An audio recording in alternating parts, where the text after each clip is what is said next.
ಗಣೇಶ ವಿಸರ್ಜನೆಯ ವೇಳೆ ಘನಘೋರ ದುರಂತ ಆಗಿದೆ.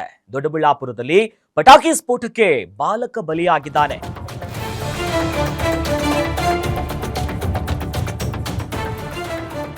ಗಣೇಶ ವಿಸರ್ಜನೆಯ ವೇಳೆ ಈ ದುರಂತ ನಡೆದಿರೋದು.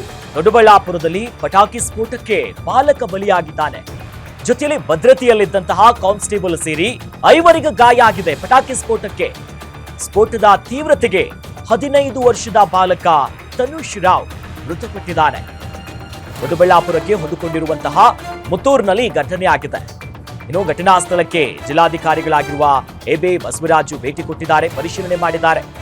ಆಸ್ಪತ್ರೆಗೆ ಭೇಟಿ ನೀಡಿ ಗಾಯಾಳುಗಳನ್ನ ವಿಚಾರಣೆ ಮಾಡಿದ್ದಾರೆ. ಎಸ್ಪಿ ಸಿಕೆ ಬಾಬಾ ನೋಡಿ, ಈ ದೃಶ್ಯದಲ್ಲಿ ಗಮನಿಸ್ತಾ ಇದೀವಿ. ಈ ಪಟಾಕಿ ಸ್ಫೋಟಕ್ಕೆ ಅಲ್ಲಿ ಕರ್ತವ್ಯದಲ್ಲಿದ್ದಂತಹ ಪೊಲೀಸರಿಗೂ ಕೂಡ ಗಾಯ ಆಗಿದೆ. ನೋಡಿ, ಆ ಭೀಕರತೆ ಹೇಗಿದೆ ಅನ್ನೋದನ್ನ ದೃಶ್ಯದಲ್ಲಿ ಗಮನಿಸಬಹುದು. ಒಂದು ಕಡೆ ಬಾಲಕ ಮೃತಪಟ್ಟಿದ್ದಾನೆ ಈ ಸ್ಫೋಟದಿಂದ. ಆತನ ಹೆಸರು ತನುಷ್ ರಾವ್ ಅನ್ನೋದಾಗಿ, ಜೊತೆಲಿ 5 ಅಲ್ಲಿ ಗಾಯಗಳಾಗಿದೆ. ಇದರಿಂದ ಆಸ್ಪತ್ರೆಯ ಬೆಡ್ ಮೇಲೆ ಕಾನ್ಸ್ಟೇಬಲ್ ಒಬ್ರು ಮಲಗಿದ್ದಾರೆ. ಆ ಕೈಗ ದೊಡ್ಡ ಮಟ್ಟದ ಗಾಯಗಳಾಗಿದೆ. ಸೈಲೆನ್ಸರ್ ಹತ್ರ ಇಟ್ಟಿರೋದು ಸರ್.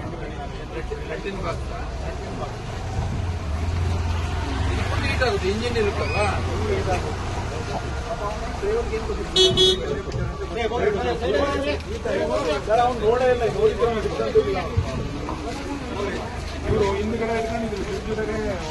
ಸೈಲೆನ್ಸರ್ದು ಇಫೆಕ್ಟ್ ಮತ್ತು ಅಕ್ಕಪಕ್ಕ ಏನು ಕ್ರ್ಯಾಕರ್ಸ್ ಆಗ್ತದೆ ಆಗ್ಬಿಟ್ಟು ಇವರು ಈ ಸಡನ್ ಆಗಿ ಬ್ಯಾಗ್ ಅಲ್ಲಿರುವಂಥ ಕ್ರ್ಯಾಕರ್ಸ್ ಬರ್ಸ್ಟ್ ಆಗಕ್ಕೆ ಶುರು ಆಗಿದ್ದಾವೆ. ಅದರೊಳಗೆ ರಾಕೆಟ್ಸು ಇವೆಲ್ಲ ಇಟ್ಕೊಂಡ್ರೆ ಆ ರಾಕೆಟ್ಸ್ ಬೇರೆ ಬೇರೆ ಕಡೆ ಮೇಲೆಲ್ಲ ಗಾಳಿಯಲ್ಲಿ ಹೋಗಿದ್ದು ಮಾಡಬೇಕಾದ್ರೆ ಕೆಲವೊಂದಿಷ್ಟು ಜನರಿಗೆ ಅದು ಹಿಟ್ ಆಗಿದ್ದಿದೆ. ಅದರಲ್ಲಿ ಮುಖ್ಯವಾಗಿ ನಮ್ಮ ಡ್ಯೂಟಿಯಲ್ಲಿರುವಂಥ ನಮ್ಮ ಸಿಬ್ಬಂದಿ ಜಾಸ್ತಿ ಇದ್ರು. ಅವ್ರದ್ದು ಲೆಫ್ಟ್ ಆರ್ಮ್ ಏನಿದೆ ಅವರಿಗೆ ಒಂದು ಸ್ವಲ್ಪ ಭಾಳಷ್ಟು ಮಾಸಿಗೂ ಆಗಿದ್ದೆ. ಅವರು ಅದು ಟ್ರೀಟ್ಮೆಂಟ್ ಇದ್ದಾರೆ, ಈಗ ಬೆಂಗಳೂರಿಗೆ ತಗೊಂಡು ಹೋಗ್ತಾರೆ.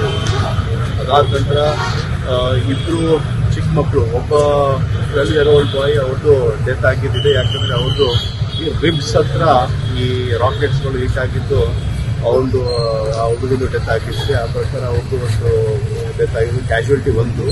ಅದಾದ ನಂತರ ಮಿಕ್ಕಿದವರೆಲ್ಲ ಈಗ ಇಂಜರ್ಡ್ ಆಗಿದ್ದಾರೆ. ಈ ಆದ್ಯ ಹಾಸ್ಪಿಟಲ್